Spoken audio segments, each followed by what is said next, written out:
সালাত আদায় করছিলেন, হঠাৎ করে তিনি শয়তানের উপস্থিতি লক্ষ্য করে শয়তানকে টিপে ধরেছেন। শয়তানের জিবের লালা, জিভটা বের হয়ে গেছে, জিবের লালা রাসূলের হাতে স্পর্শ করেছে। পড়ি নাউযুবিল্লাহ।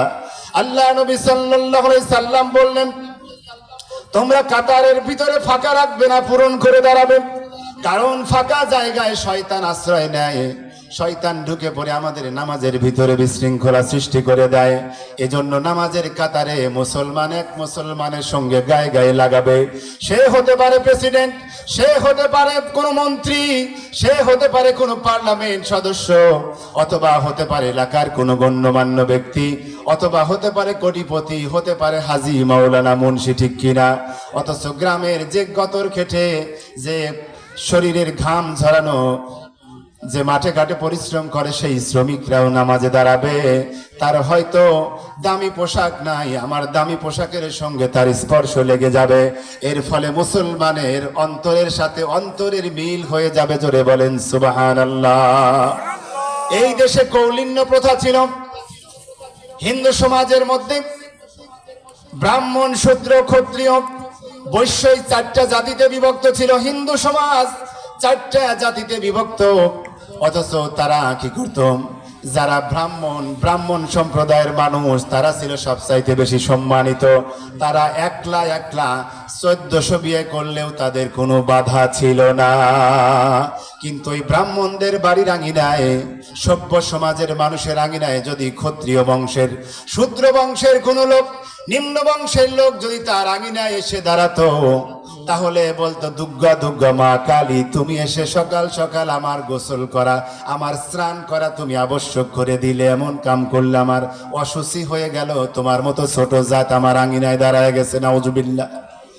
এই সমস্ত মানুষেরা যখন নির্যাতিত, নিপীড়িত, এক সমাজে একই সাথে বসবাস, দেহতে যদি আঘাত করে, রক্ত বের হলে লাল রক্ত সবারই বের হয়, ঠিক কিনা?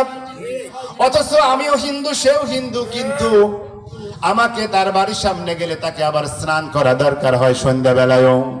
তাহলে কেমন জাতিভেদ! আমরা মানুষ, আমরা একই ধর্মের মানুষ, অথচ এত জাতভেদ।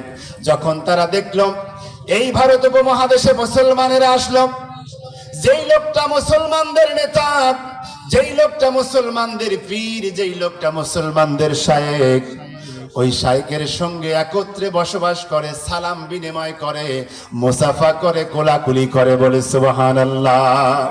অবাক হয়ে গেল আমাদের ধর্মগুরুরা। তো তাদের তো পাঠ আলাদা, নিজেরা 1400 বিয়ে করে, কিন্তু তারা অপবিত্র হয় না, তারা সমাজের দুশ্মন হয় না। অথচ আমরা সাধারণ মানুষ, খেটে খাওয়া মানুষ, অথচ আমাদের দুই চোখে তারা দেখতে পারে না। এমন দৃশ্য দেখার পরে দেখলো মুসলমানেরা এক কাতারে যায়, নামাজে দাঁড়িয়ে যায়। এই দৃশ্য দেখার পর বুঝতে পারলো, এই পৃথিবীতে আমরা যেই ধর্মের অনুসরণ করি, ওই ধর্মের চাইতে যেই ধর্ম আমাদের সমাজে আগমন করেছে, ওই ধর্ম বেটার দেন আওয়ার রিলিজিয়ন। বলেন সুবহানাল্লাহ। এজন্য ভারত উপমহাদেশে দলে দলে ইসলাম কবুল করে এই উপমহাদেশে মুসলমান বিরাট অঙ্ক ধারণ করেছে। বলেন সুবহানাল্লাহ। একটু মহাব্বতে জিকির করি, লা ইলাহা লা ইলাহা ইল্লাল্লাহ, লা ইলাহা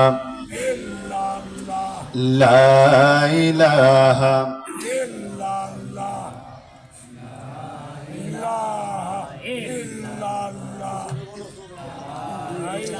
লা ইলাহা।